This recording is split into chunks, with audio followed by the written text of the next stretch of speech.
Atenção! Começa agora uma teleaula de língua portuguesa do ensino médio. Você vai assistir a teleaula de número 2. Bons estudos!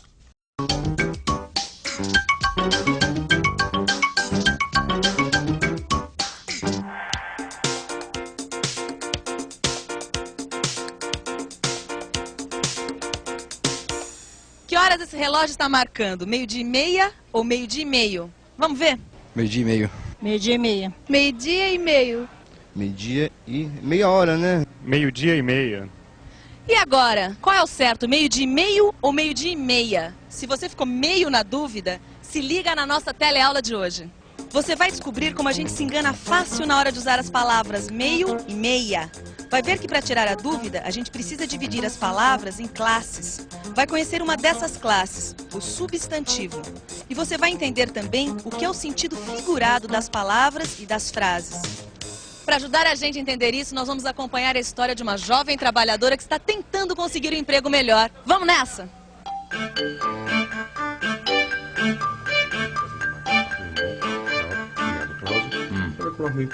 Pô, bacana. O Alencar teve ideia para uma história que vai ajudar a gente a resolver essa confusão de meio e meia. A gente vai tentar escrever essa história junto. Certo, Alencar? É isso aí, Machado.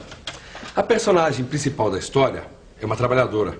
Ela é jovem e do tipo que sabe o que quer. E o nome dela é Elvira. Muito prazer. A Elvira sou eu. E eu tô querendo mudar de trabalho. Quero trabalhar com vendas. E eu consegui uma entrevista aqui nas lojas União. Como você pode ver, eu vim como manda o figurino. Nem extravagante, nem simplesinha. Nem extravagante, nem simplesinha. E aí, gostou do jeito da Elvira falar? Muito simpática. Mas está faltando dizer porque ela está assim meio nervosa. Ué, é claro. Ela está sentada ali, esperando ser chamada para uma entrevista. Pois é. A Elvira está sentada com os documentos e com o coração nas mãos. Gostou dessa, Machado? Muito boa, Alencar. Sentada com os documentos e o coração nas mãos. Sentada com os documentos e com o coração nas mãos, Elvira se lembra das dicas que a sua cunhada tinha lhe dado antes de ela sair de casa. Mostra que você está tranquila, como se não precisasse a beça desse emprego. Não vai espinafrar seu antigo chefe, pega mal. E vê se mantém a sua dignidade, mesmo que o cara seja metido engraçadinho. Seja... Elvira, pode entrar.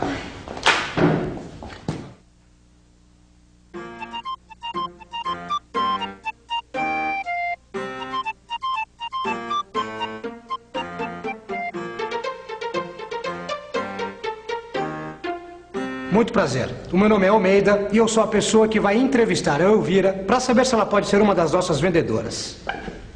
Elvira, como vai? Tudo bem? Pode sentar. Então, esperou muito tempo? Não. Eu cheguei 12:30. E meia. Hã? 12:30. Ah, pois é. Pois é, tá aí o problema. Elvira disse 12:30. E seu Almeida corrigiu a moça. Vamos ver de novo? Meia. O certo é 12:30. Você concorda que o certo é dizer 12:30? Concordo. Eu não posso dizer 12:30? De jeito nenhum. Por quê, hein? Porque o certo é dizer 12:00 e meia hora. É isso aí, o certo é 12:30. Esse meia aí é meia hora, ninguém diz meio hora. Nós dizemos 12:30, 1:30, 2:30, 3:30, assim por diante. Acho que agora acabou a confusão, né? Muito bem, Alencar. A confusão do meio-dia já está resolvida. Vamos continuar a história da Elvira? Vamos sim. Que essa história de trocar meio por meia e meia por meio dá muito pano para manga na hora de estudar a língua portuguesa. É verdade. Vai por mim, que eu tenho bastante experiência no assunto. Olha só um exemplo disso. Infelizmente você não tem experiência com vendas, né, Elvira? Bom, no meu antigo emprego eu não trabalhava com vendas, não. Mas eu posso dizer que eu sou meio experiente no ramo. Meio. Viu como essa história é boa pra gente aprender português? O senhor Almeida corrigiu outra vez, Elvira. Ela é meio experiente em vendas e não meia experiente. Pois é, mas a Elvira esclareceu o assunto quando explicou para o seu Almeida que já tinha trabalhado numa livraria como vendedora. Por causa do salário, ela foi trabalhar numa fábrica. E por que você quer sair da fábrica, Elvira? Ai, sabe o que é? É que o meu sonho é trabalhar num lugar onde a gente possa lidar com as pessoas. Eu não tenho medo de serviço não, viu, seu Almeida? Mas lá na fábrica, o meu serviço é pesado. E eu sou meia fraca. Meio fraca, Elvira. Ah, o senhor também acha? Não acho não, muito pelo contrário. Aliás, eu estou sentindo aqui que você é muito desembaraçada e eu acho que você vai se dar muito bem como vendedora. Ai, que bom, seu Almeida. E pra quem que eu entrego com documentos? Não, calma. Primeiro, eu preciso te fazer uma pergunta. O que você acha de trabalhar no departamento de meias? Meias? Eu adoro meias. Meias de lã, meias estampadas, coloridas. Agora não é meio não, né? É meia mesmo. Como que é o nome disso aqui? Meia. Ai, meia, né? Meia. Meia. É isso aí, pelo jeito todo mundo concorda que isso aqui é uma meia. Também é simples, né? O nome disso é meia. Mas às vezes uma simples palavra, meia, pode deixar a gente meio confuso. Vamos ver só. O que você acha dessa meia? Meio grande ou meia grande? Meia pequena. Meia grande. Qual a diferença de uma meia meio grande e de uma meia grande? Ah, é só diferença de tamanhos. Acho que nenhuma. Uma meia grande é uma meia grande. Se ela fosse inteira grande, ela era bastante grande, mas ela não é muito grande, ela é só meio grande. Deu para perceber que a palavra meio deixa a gente meio confuso. Mas também nós sabemos duas coisas. Isso aqui quer dizer uma meia. E esta meia é meio grande. Isso quer dizer uma meia um pouco grande. Vamos pensar um pouco nisso? Vamos pensar um pouco. Vamos pensar um pouco nos jeitos diferentes de usar a palavra meio. Eu digo, por exemplo, que o telefone é um meio de comunicação. Ou seja, um instrumento de comunicação. Eu posso dizer que uma pessoa é meio fraca. O que significa que essa pessoa é um pouco fraca. Às vezes, a gente diz que uma pessoa está com meio sorriso nos lábios. E isto quer dizer que o sorriso dela ficou sem terminar. Ou seja, ficou inacabado. E nesse caso, eu posso dizer que esta pessoa está comendo meio mamão. Quer dizer, metade do mamão. Meio de comunicação, meio fraca, meio sorriso, meio mamão. Interessante. É como se a palavra meio fosse um tipo diferente de palavra em cada um destes casos, não é mesmo? Você acha que é isso mesmo, Machado? Tá certo falar em tipos de palavras? Tá sim, Alencar. Na verdade, a gente diz que as palavras estão agrupadas em classes. E uma mesma palavra pode ser classificada de jeitos diferentes. Tudo depende do uso que a gente faz dela. Pera aí, Machado. O que significa classificar palavras? É simples. A gente agrupa as palavras de acordo com as características que elas têm. E aí, nós formamos as classes de palavras. Entendeu? Mais ou menos. Já sei. Imagina uma dona de casa. A cunhada de Elvira, por exemplo? Isso. Imagina ela arrumando as roupas que ela acabou de passar. Aqui em casa eu tenho um critério para guardar a roupa passada. Primeiro, eu separo as roupas das crianças da roupa dos adultos. Depois, eu separo as roupas de homem da roupa de mulher. Aí, então, eu separo as roupas de baixo das roupas de cima. Certo. A cunhada de Elvira está classificando a roupa. Quer dizer, ela está agrupando as peças de roupa que são do mesmo tipo. Não é isso? Exatamente, Alencar.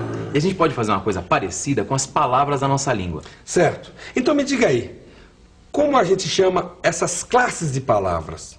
Bom, aí depende da palavra e para que elas servem. Então vamos pegar a palavra meio, por exemplo? Vamos lá?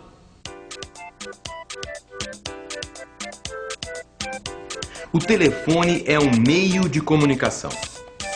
Meio aqui é um substantivo. Eu poderia substituir meio por outro substantivo. O telefone é um instrumento de comunicação. Entendeu? É simples, não é mesmo? Então vamos dar uma olhadinha na história da Elvira para ver se a gente encontra outras palavras da classe dos substantivos. Elvira. Cadeira. Documentos.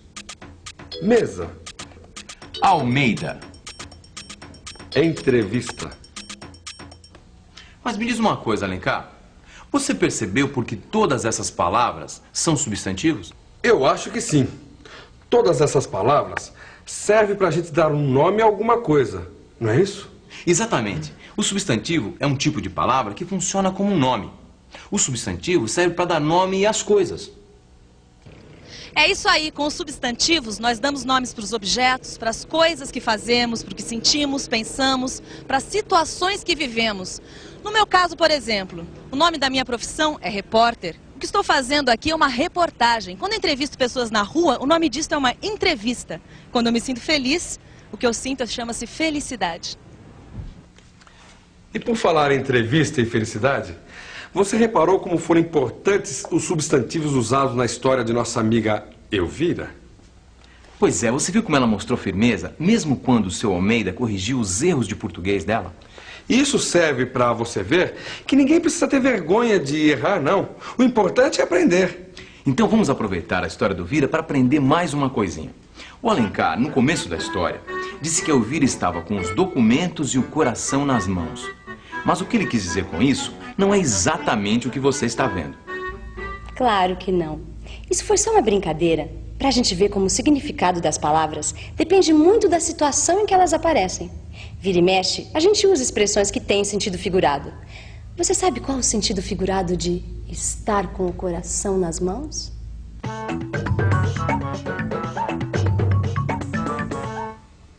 No dicionário, a gente encontra o seguinte significado para a expressão estar com o coração nas mãos. Com o coração nas mãos, aflito, angustiado em alto grau. Você pode estar perguntando por que eu não disse simplesmente Elvira estava aflita. A resposta é simples.